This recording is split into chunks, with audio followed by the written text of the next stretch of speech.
Test 1, 2. Sega.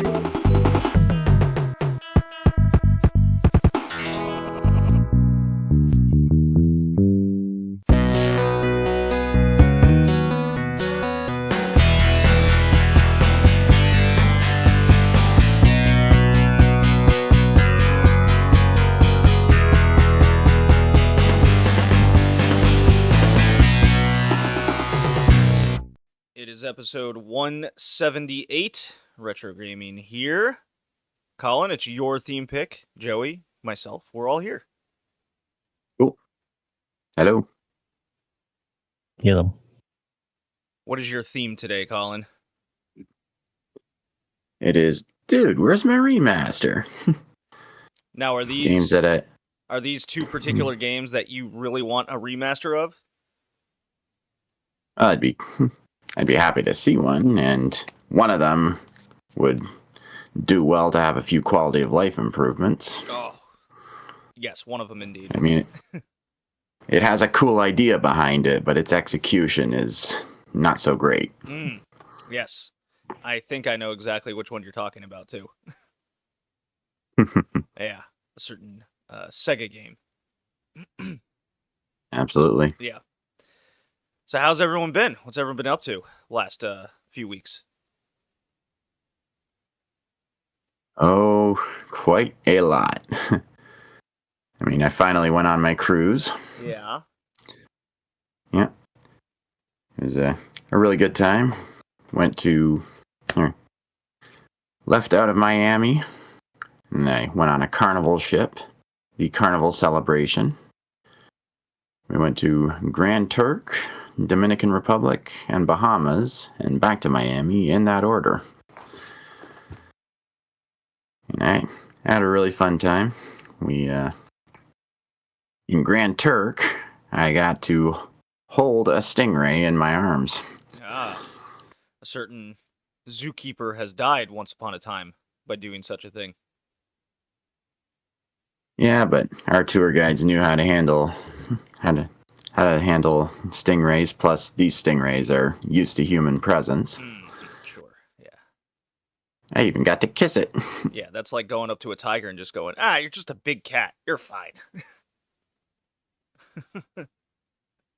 Apparently you get 7 years good luck if you kiss a stingray. Sure. Just like if you don't, Yeah. I won't go there. Yes, I'm that desperate. So you have 7 years good luck? Okay. We're about to find out. I also got to eat conch salad. And I ate filet mignon and lobster tail at a teppanyaki restaurant on the ship.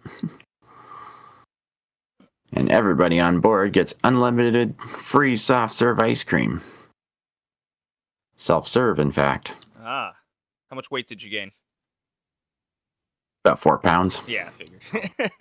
Joey, didn't you, when you and I went on the cruise, didn't you gain like 10 pounds that trip? I don't think so, because I drank enough alcohol to make sure I was dehydrated.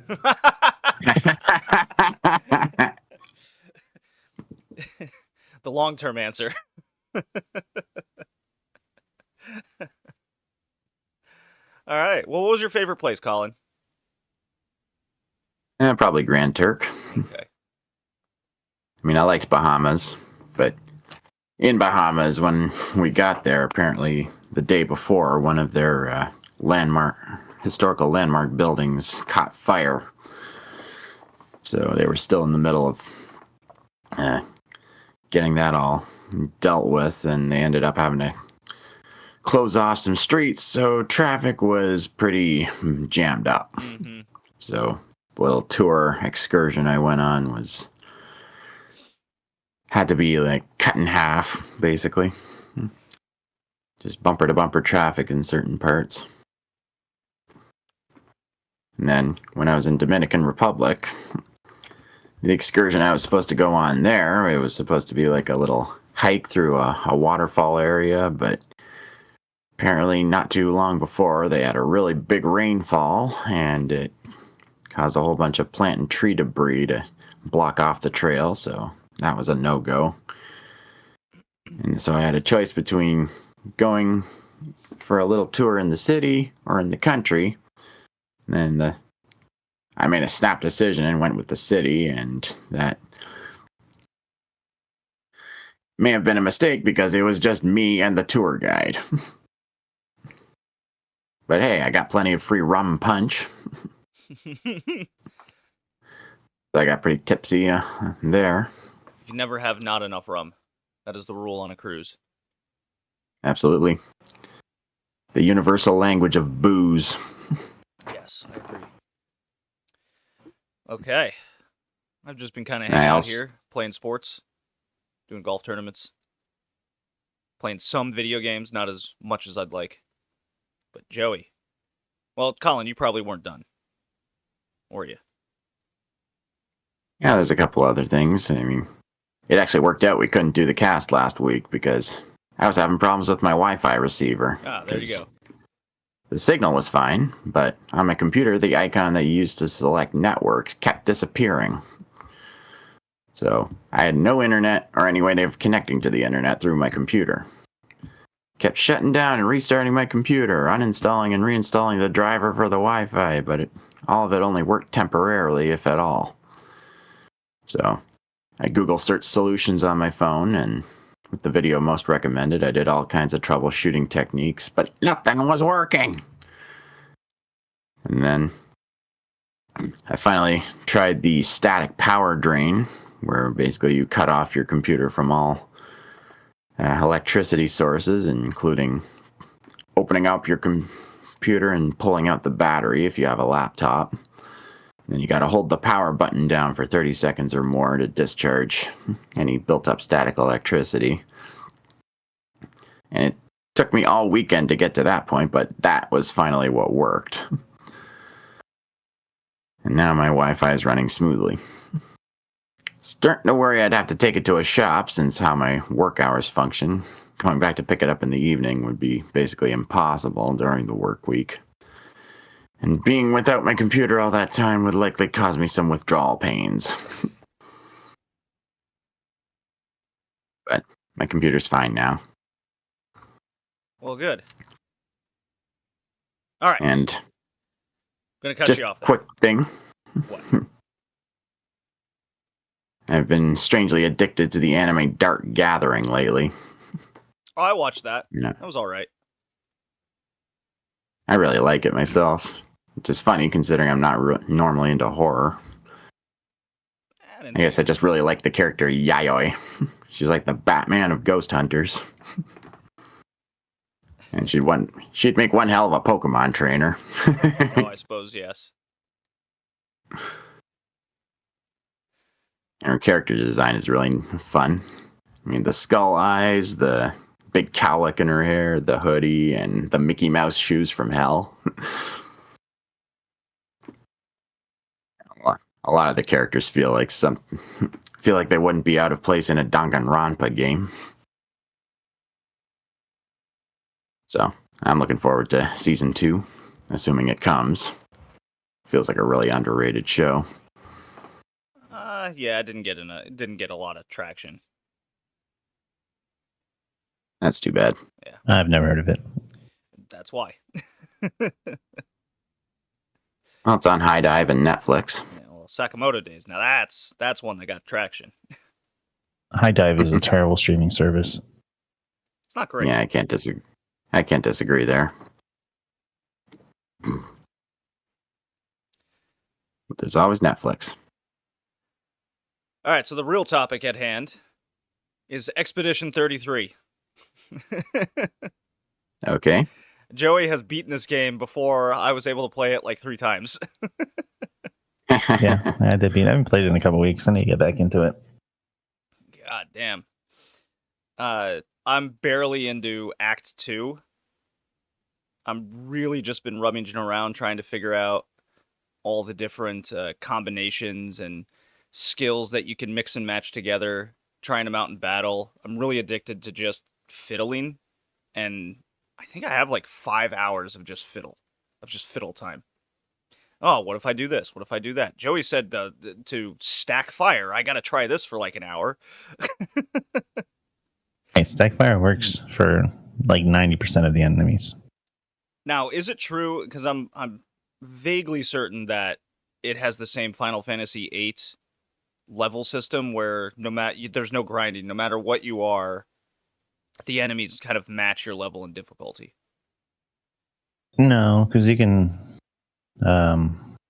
They get easier, especially after Act 2, when you get out of the damage cap. It gets easier because you can do more damage against enemies with levels. So, I mean, everything though revolves around knowing how to dodge and counter. Yeah, because I did near the end of Act 1, or the end of Act 1, the Lantern boss battle. If you don't dodge or parry correctly, those hits one-hit kill you, or come very close to it. And he's just constantly kind of respawning attacks. Very difficult. It was a very difficult fight. Yeah, that's why I used the arena to practice, and also grind out some levels while practicing. Did you beat the big tribe lady? I have eventually, but you don't beat her until way later. Yeah, because I'm gonna the first time I was I'm gonna give it a try. She just one-shot me immediately. I mean, I watched somebody beat them at level 30 something. It was a long ass fight, and it's nothing I could do. She has 4 million HP, so you definitely need to wait to fight her. Oh my god. Okay, I'm glad I didn't try to grind or get anything to try to beat her. Not yet, anyways. Yeah, that was funny. That village is the best. I was laughing wholeheartedly the entire time with that entire section. Yeah.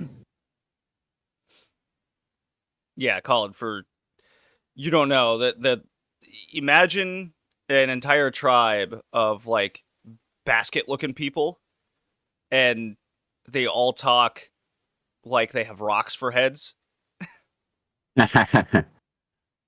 It's what you mean fight is not for, or what is it? What you mean there is more to fighting?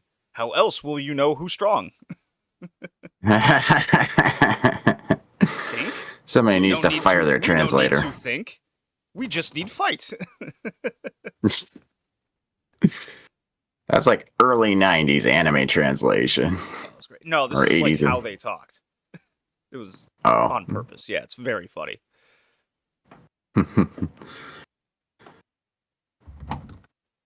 Yeah, so I'm through Act 1. It has an incredible twist at the end of it that I wasn't even beginning to think was going to happen. Look, that takes some balls for storytelling. That's a lot of balls. I was not expecting it at all either. Yeah, I think we were texting, or I was texting you in real time of me going through that section of the game to finish the act. I didn't know I was finishing the act. And the game's hinting our little 16-year-old teenage girl has some secret power, or she has some familial connection, some genetic connection, something's going on with her. She's got some clairvoyant ability with XYZ. So you're okay, well, she's gonna be kind of a key to this whole thing. That makes sense. And then it just keeps dragging on at the end of this fight. And I'm what's happening? You just do. It's seeing the Jaws theme in real time unfold in front of you. And you're no way that's gonna happen. And everything does. And then you're just but what about my harem ambitions? I had so many ideas. Yeah, wasn't happening. Joey, my question to you is that the right decision they made, or would you have changed something? It plays heavy into the story, so yeah. It kind of drives, there's 2 endings, so it drives one of the endings. Okay. What do you mean there's 2, a good and a bad, or just based on choice? Based on choice. Okay, good. Because I don't like the whole good-bad ending thing. Well, I think, I won't say much, but I think I chose wrong, even though I chose the way I wanted it to be. But I think story-wise, it does make sense, but also is a selfish choice. You would do that. That's right up. That's like when Colin and I were playing Life is Strange. Colin was so devastated. I wanted to like kill everybody. I wanted the super selfish choice action, and he's just like, no, why? I just wanted Chloe dead.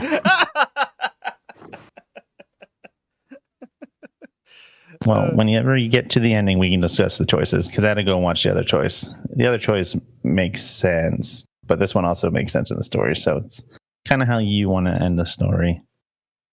And I was hoping if I did this one choice, something would happen, but it didn't. So I'm kind of disappointed with it. Oh, so we can't have separate save files, so you can do it twice. So that kind of sucks. Well, there's New Game Plus that you can start anytime afterwards. Yeah, I just have to go to one of the flags and just say New Game Plus. Oh, okay. Huh. I wonder how that works. I don't know. I'm going to wait till I can beat a couple things, like the Endless Tower, before I do New Game Plus. Yeah. So because now my party's bigger, more than 3 people. Unlike say a Final Fantasy or these typical RPGs that we've been playing over the last 40 years going on 35 40 years, I think the character disparity is super interesting. Like, no one attacks in the same way, no one has the same sort of weaponry, everyone has their own unique battle style and tactics that you just have to kind of try to mesh together with things. Yeah, they all have their own different ways to battle, like completely. Like one, you have to build up something. Well, actually, 2 of them build up something, but they're kind of the same character. And then you have the light and darkness on one of them. I love her. I haven't figured her out yet. She's my weakest. I max hit enemies so often with her because it's just stacking darker light and then switching between the two at a key point, and then whenever you start getting like multiple cards to stack, it functions sort of similar like stacking fire on enemies, except you're kind of more or less doing it to yourself in the battle, and then it just crit hits like super hard. So I have her stats luck really high, attack pretty high, or was it magic? I don't remember. Yeah, it's just a super unique system between all the characters that you just kind of have to try to mesh together as a team. Yeah, I've been trying to figure Mael out a little more to get her stances in the correct stance and whatnot. Mm-hmm. And then you just have the mage. But she also is a little more because each time you crit with one of the elements, it goes up into that little clover thing, and there are skills that go off of that. There's one that does immense damage for each one of those up there, so in that damage type. So she can get really strong too if you can figure out how to get her to crit. Yeah, I haven't quite figured that out yet. I'm gonna have to look that up over what our mage character does. She's like the more simplistic character in the game. Yeah, she's outside of that crit stuff, but I use her for a healing revive character. Yeah, you kind of have to have that person in a party at all times. Yeah, I love all the character designs too. They're kind of like big-headed, which is fun. Yeah. That's why it threw me off at first. I was like, my L just doesn't fit, so I had to pick an outfit that maybe not the outfit I want, but it's the one where her head didn't look the biggest, so she actually looked proportionate. And I got her where she's the only one that looks proportionate, so I just used her to run around because it threw me off, especially Gustav. Gustav had some, like, his beginning outfit. I was like, why is his head so fucking big? Did you find all the Where's Waldo outfits with the baguettes? I have a lot of them. I have a lot of the outfits. I have a lot of the swimsuit outfits too, although there's one of them that's it's a side puzzle, but it's like only up type thing. You have to climb very high, and I fell off about 3/4 through, and I'm like, fuck it, I don't give a fuck. Oh man, swimsuit outfits, you say? Yeah. Oh, my light and dark waifu might need a swimsuit. She does. I think so. But I like them all in their battle ones. I just get tired of them wearing the same thing all the time, especially when I have choices. The Baguette outfit is just hysterical. I've been using that mostly. Just wait till you get the last character. He gets a pretty cool outfit. Oh. It's a tuxedo, but Ooh. it looks weird on him. Look. He's also the most interesting because of how he gets his skills. Oh. That's just like he doesn't level up. You have to capture his skills. So how much grinding did you have to do throughout the game? Not too much. It was more learning how to dodge and everything else, because there's a couple more things that are added to you. Because right now I think you only have dodge and repo. Yes. Yeah, that's all. You have the junk one too, right? No. Has that been? No. Okay. Yeah. So you get jump. You get another repo. Oh no. Yeah. Jump. I thought you said something else. Yeah. Okay. Yeah. Yeah. Then there's a whole like super attack thing that I don't think you've been introduced yet, and then there's a way to like counter those ones as well. So. Oh, there's the team super attack. Like once you dodge and parry and jump properly. Well, no, I'm talking about like you get like there's a meter and each person gets it, and then my God, there's three so cool. levels. See, this is the shit I'm talking about this game. It slow rolls everything out, and I love it. It's so good. This is such a breath of fresh air, and I keep saying this every year for the past 3 years. This is the third year in a row that there's just this super unique game from a company we've never heard of that has just done something that isn't like Call of Duty Shoot 'em Man Part 3. You know, Colin, I'm telling you, you would love this game. You have to get it. I already ordered it on eBay. Oh, excellent. Physical copy. Yeah, I pretty much had to get it from a scalper. But I want the physical copy for PS5. Yeah. So it's on its way now. Good. I'm not even the story finished the with story is the game. best thing about the game. Like that, by far, the story is the best thing. Oh, the story pulls everything together. I'm loving the story, but the battle mechanics and how it slow rolls everything is so good. Like everything about this game is good. Yeah, and the special attacks are connected to relationships. So you have to spend time at the campsite to talk to each character. I didn't know that mattered. Oh, okay. It doesn't yet, but when you unlock the specials, then you go, and each person has a story. So there's side stories, and at one point you have to go out and do something that I had to grind for some of those to get done, just to get to level 7, I think is the max. So yeah, it sounds a lot like Fire Emblem and Xenoblade Chronicles. It's got Fire Emblem stuff too. But yeah, I liked it a lot. I liked a lot of it. I'm trying to go through and get all the past expedition journals. Some of them are fun. I think my favorite I've come across is the people that get to the village, or that past expedition that got to the village, and they're just so confused by everything, and then they just like die while they're in it. Yeah, a lot of them are written around when they're dying. Yeah. Some of them through battle. Some of them are like, why do we eat these things? They're poisonous. What did we do? Yeah. Or the one with Escare? Is that? Wait, how do you pronounce his name? It's is it SK? SK, yeah. Yeah, you find the journal that's like near SK, and he's just so perplexed and dumbfounded. He goes, this fucking fat, dumbass creature only speaks in riddles, puts me over here just to meet some crazy boss that no one has business fighting, and he's just standing there watching me die. What the hell, man? And I like that some of them have like just different motivations. Like some of them, they're like, oh, we need to get to the goal and finish this. Other one's like, oh, we'll just like, I think it's one of the high 70s. Like, we'll make sure we set up all the climbing areas for the people after us so they can climb. Like they had no goal of actually like being the last expedition. Like, we'll be here for the next one. Huh. Yeah, I mean, that is the phrase that is constantly said through the game. Like, for those that fall and, make it for the next one. Yeah, but that one was like, I don't think they even tried to like complete their mission. They were just like, we're just going to make sure that the cliffs have climbable things for the next group. Yeah, but that makes like finding details like that makes the game make so much more sense.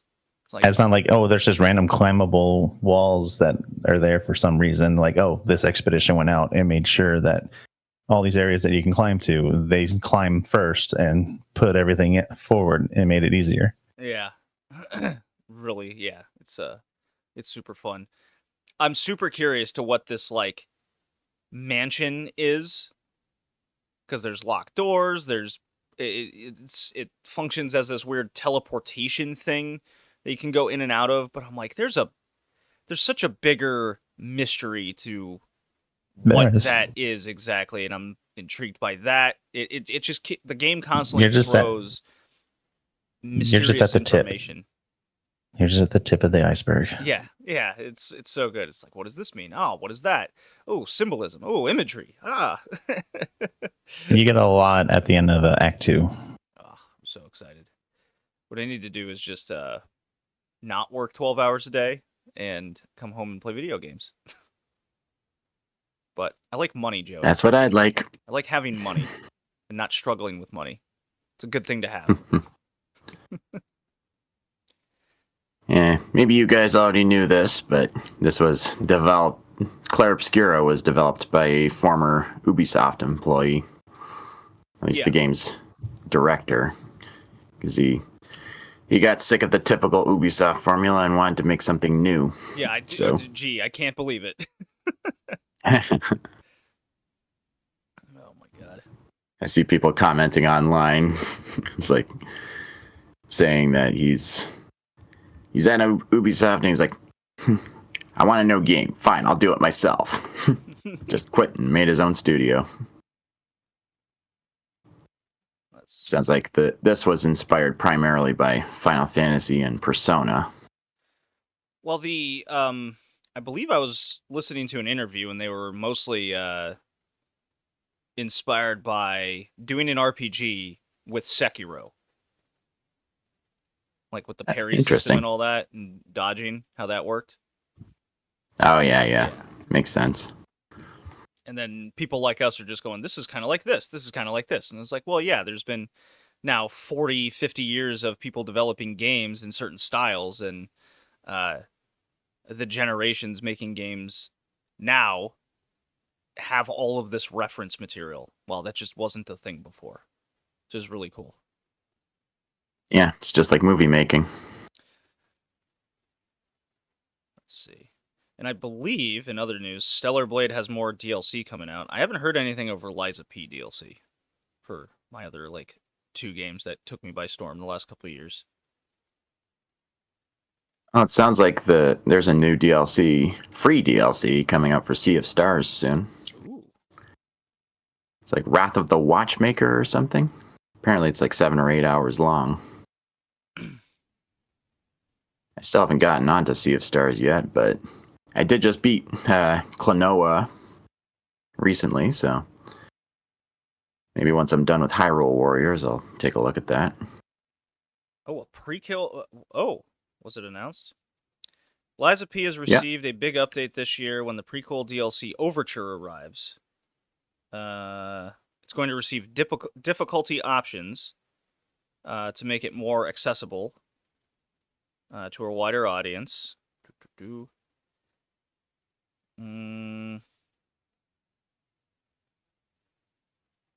So when is it coming out? That's what I need to know. Overture is expected to launch this summer, which includes about 20 hours worth of content. Okay, that's a new game to me. But like Joey said, unless it comes out on its own, it doesn't count as a new game. Looking at you, Elden Ring. Yeah. Yeah. All right. Let's see. Do I have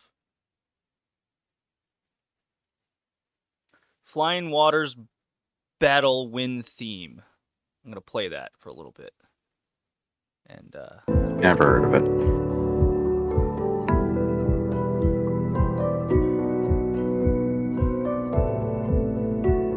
that's too somber. I'm gonna play the Chrono Cross one instead.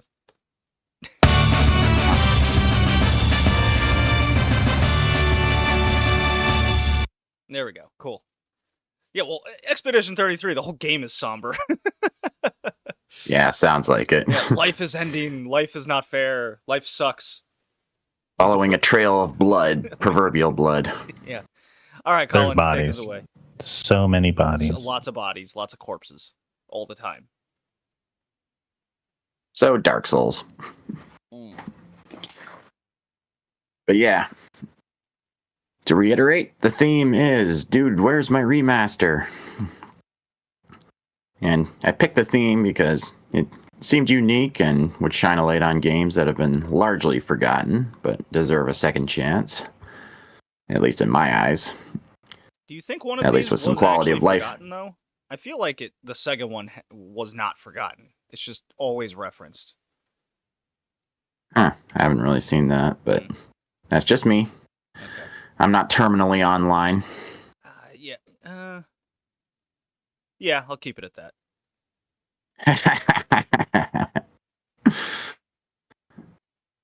But yeah, with some quality of life improvements, at least one of these would really benefit. Much like Odin Sphere with the Life Thrazer remake. Excuse you, it's pronounced Life Riser. I'll say it however I want. No, you're wrong. All right, continue. So, to start, first game is Rival Schools United by Fate. Developed by Capcom and published by Capcom in Japan and North America, though Virgin Interactive published the PAL version. And I forgot to put the release date in my notes. It was released in the arcade in Japan on December 1997, and just 1997 in North America. And then later on PlayStation in Japan on July 30th, 1998. North America, October 26th, 1998. And the PAL regions on December 4th, 1998. And it later got a PS3 and PSP release in 2012 and 2015, both in Japan. And then later a Vita release in Japan. Now, this is a fighting game. It's the plot involves a bunch of high schools in the fictional Aoharu City, and basically a bunch of the schools have been the targets of unknown attacks and kidnappings of student and staff. And all the different students are trying to figure out who's doing it and wind up getting into fights along the way with each other. And then eventually they figure out that Justice High, which is the most elite school in the city, is perpetrating all the attacks. So basically everybody's storyline culminates at Justice High. And seems there's a true ending with the true mastermind, but I'm not going to get into that right now. Now, like I said, this is a fighting game, primarily set up around tag team matches, much like Marvel vs. Capcom. Although, according to Wikipedia, it also borrows from something called Star Gladiator, which I've never heard of. Yeah, I'm not familiar with that. And it's fairly fun and simple. Not nearly as deep as something like Street Fighter, but it makes for a good pick-up and play experience. There are also bonus mini-games where you can kick soccer balls into nets, or hit a home run at a baseball diamond, or hit targets with volleyballs. And depending on who you select, you'll get a specific storyline for each character or each team of characters, because if you get them from the same school, then you'll follow their storyline. I grew up with this game in the arcade. Oh, because I've never heard of it until this podcast. Really? Yeah. Well, Hence the need for a remaster. My favorite team was always Shoma and Natsu, who, along with Roberto, were the sports-themed fighters. I love playing as the baseball guy. Yep, that's Shoma. Yeah. And Natsu is the volleyball player, and Roberto is a soccer player. And another reason this game needs a remaster is because the original PlayStation physical version is prohibitively expensive, and I can't find it on the PlayStation Store anywhere. Ooh, okay, I gotta look this up immediately then. Not on PlayStation 3, not on PlayStation 4. Of course, I haven't checked PS5, but I have reason to believe it's not there either. The PlayStation version is about $90. Yeah. I've seen it go for as high as 300. Yeah, complete in box, kind of looking like it's up there. Yeah. That's ridiculous. Yep. And also, Matt McMuscles on YouTube has made it clear in past videos that he really wants Capcom to remaster it. And it'd be cool to see how these character designs would look with modern technology, like with the engine for Street Fighter V and 6 or something. Of course, there's one element that would not likely go over well today. It's like if you have a boy-girl duo as your team and you have your male character's drive meter up high enough, you can mash all the buttons at once and your female partner will come out and encourage you in some form or fashion. Like with Batsu and Hinata, she'll jump out and cheer for you. With Roy and Tiffany, she'll give him a kiss. And with Shoma and Natsu, she will rub his face in her boobs. Yeah, good old unconsensual sexual assault. Very funny, haha. It's happening. This game is canceled. Damn it! It's happening to a guy, therefore it's okay. It doesn't work that way. You tell him, Joey. Tell him. I will not tell anyone anything. It's part of your DEI agenda that you've been trying to do.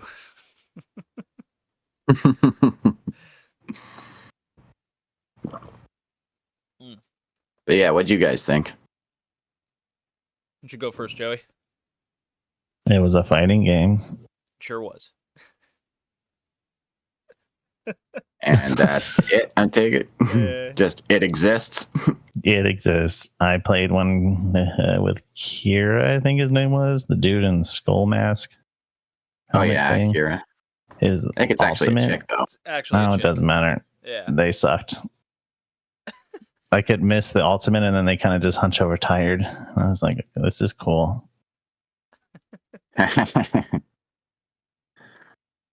don't know. I thought it was kind of deep for a fighting game. It had the anime cutscenes that you could unlock with people from the same school, so that encourages you going through a story of some kind. Very 90s as fuck anime stylization to it all. Expected. Mm-hmm. And I'm a fan of the SNK like type fighting controls where it's 2 punches, 2 kicks. That makes combinations way easier, and it just makes it more ease for entry for people like me who are generally pretty bad at fighting games. The rambunctious characters are kind of fun. Some of them seem kind of lopsided. You know, I thought the baseball guy was kind of the easiest to dive into because he's got this fucking bat. Yep. And I like hitting home runs with him. It's a good. I'm in full baseball mode. You know, being a Colorado Rockies fan and all, or at least trying to be. It's very difficult these days. So I felt, well, if the Rockies can't get hits, I sure can in this fighting game.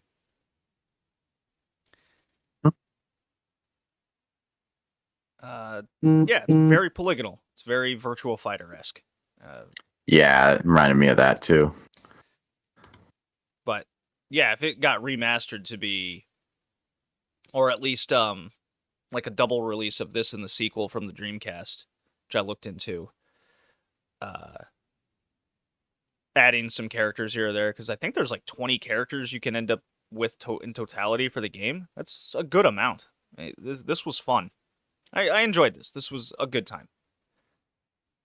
Yeah. One of those easy to learn, hard to master deals.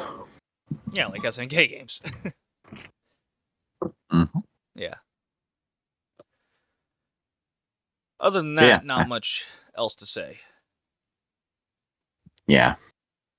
I pass it. Aren't a lot of these characters like released in the Street Fighter games now? I felt like I've seen a couple of these before. Maybe. I know that Sakura was originally from Street Fighter, and she appeared in rival schools. Oh, so maybe it's the other way around. Okay. All right, that would make sense. Maybe some of them appeared in Capcom versus SNK at some point. It's possible. Well, no, it wouldn't. They wouldn't have shown up in SNK. It's a Capcom game. They would have been in like. Yeah, Capcom versus SNK. Oh, you're saying that one. Okay. Yeah. All right. Yeah, I'll pass it. I'll give it a soft pass. Yeah. All right. Next. Next is Comix Zone on Genesis. Comics spelled with an X. Of course, because it's extreme. 90s. Yeah. Yeah. It was developed by Sega Technical Institute, although Virtue Craft developed a GBA version, and published by Sega. Released on the Sega Genesis in North America on July 1995, in Japan on September 1st, 1995, and in the EU on September 1995. And there was a later release on PC and Game Boy Advance, but that's not important. And the plot is as follows. Our hero, Sketch Turner, is a comic book artist working on his latest book when one night lightning strikes one of the pages. And this being cartoon reality, the villain of the book pops out of the page and sends Sketch into the comic in his place. Now, Sketch must fight his way through villains that the main villain draws in from the quote-unquote real world, and gets help from the heroes in the book and escape in order to put the main villain back where he belongs. So you're basically just traversing the pages of a comic, jumping between the panels, or even busting your way through the barriers between the panels. It's pretty much just a beat 'em up, and it works best with a 6-button controller, which I do not have access to. Oh, that is a must. I can tell. And the action is pretty simple, bland even. Combat moves are all on the same button, and there's not much variety to it. Streets of Rage, this is not. One. Yeah, that's problem one. Mm-hmm. And the game is also balls hard. Yeah, notoriously hard. Very difficult. Yeah. I have a question. What is harder, this or Echo the Dolphin? This. Echo. Ooh. See, Well, I couldn't Echo at decide. least gives you passwords. This doesn't. That's true. You can at least cheat to get through Echo. Fair. Yeah, this game's Yeah, balls hard. It makes it like not fun. Yeah. I think they had to make it hard because it's a short ass game. Well, they shouldn't have made a short ass game with only 3 levels. Not that you can get past like the first one. Yeah, really. Like It's like you have this is one life. Yeah, this is next level like bullshit. Mhm. Like you want to talk about a quality of life. There's a lot you can make this game into.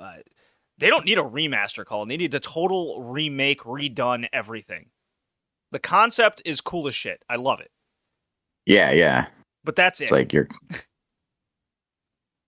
Yeah, I mean the aesthetic and like you said, the concept. It's very deep into the comic book style of doing things. It's like every character speaks in comic book speech bubbles. Your character will have a speech bubble saying "paused at," "time played," whenever you hit pause, And you move, like I said, you move between the panels by swinging around the empty space between them or send enemies flying through it. And sometimes you'll see yellow description boxes in the upper corners of panels saying things like, suddenly, exclamation mark. Yeah, all really cool things that those things were well executed, but the actual game is like impossible. Yeah. Did Like any of you watch like a speed run of this to make you like super depressed? Yeah, I ended up watching someone who beat it in like 30 minutes or something. I was like, oh, okay. We might have watched the same one. Like no cheating, Yeah, just went through the game, didn't get hit one time.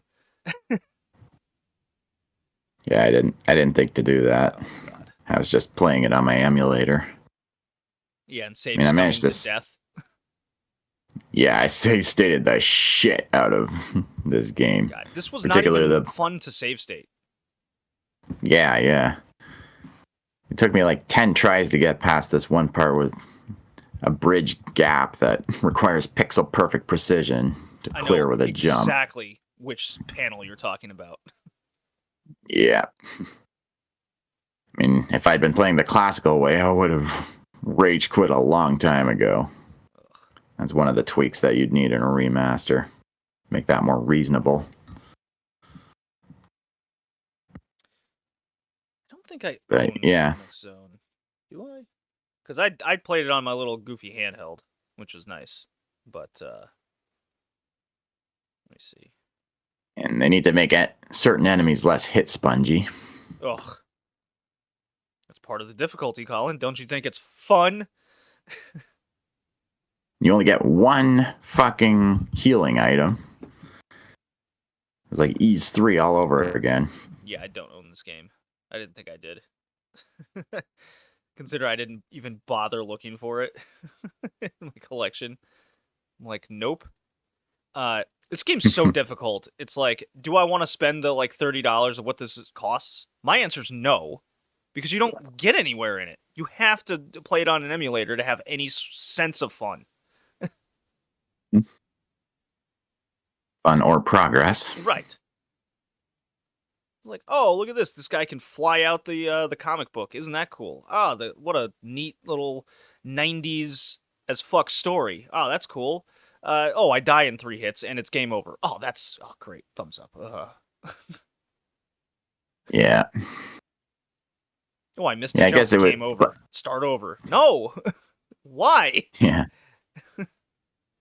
Yeah, like you said, I guess a remaster wouldn't be enough. You'd need to do like a full-blown spiritual successor with quality of life improvements. You would literally have to remake this entire game. Call it Comix Zone.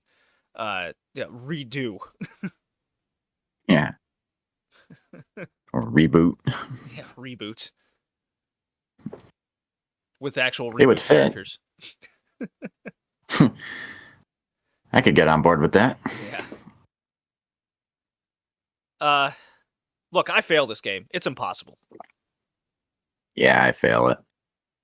I fail it as well. It is the grand example of cool concepts, cool execution in parts that don't affect the game directly, but the game is so impossibly hard that you just don't get anywhere. It's just made to just not be fun.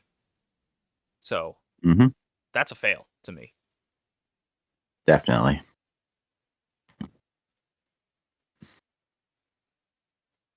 All right. So our All two right. games were Rival Schools on the PlayStation and Comix Zones on the Genesis Mega Drive. I think I speak for everybody. Our favorite game was Rival Schools by default. Yeah, by default. Yeah. Pretty much. Now I'm curious to what the tier rankings are.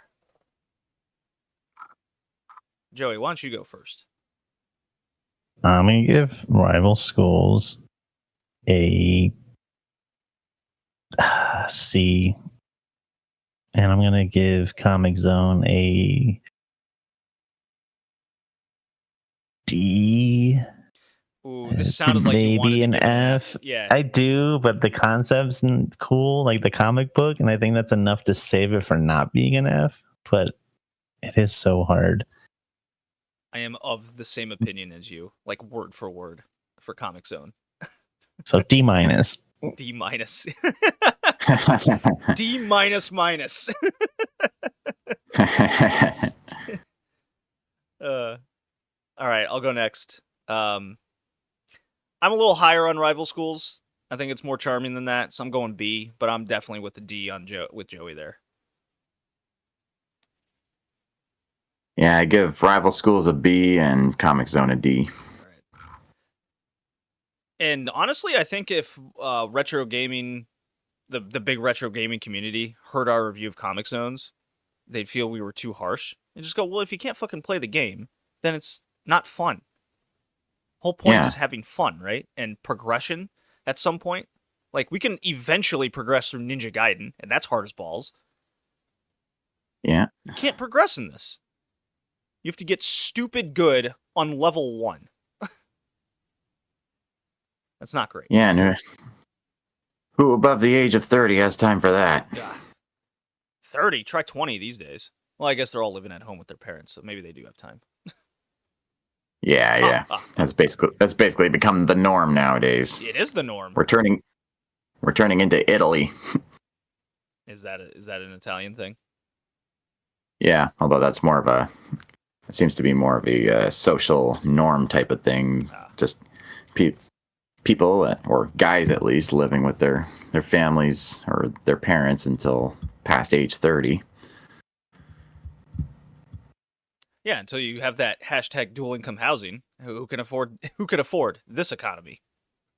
Yeah, really. I mean, I'm looking at the housing prices here in Canada, and they are prohibitively expensive. So many of them, so many standalone houses are. It's hard to find any below 400K. Joey, you have the next theme pick as we trudge along closer and closer to episode 200. What is it? Yes, I do. Bad motherfuckers save the day. That's right. Love it. Looking forward to that one. Sounds good. That'll be next time. See you, everybody. Bye. Bye now.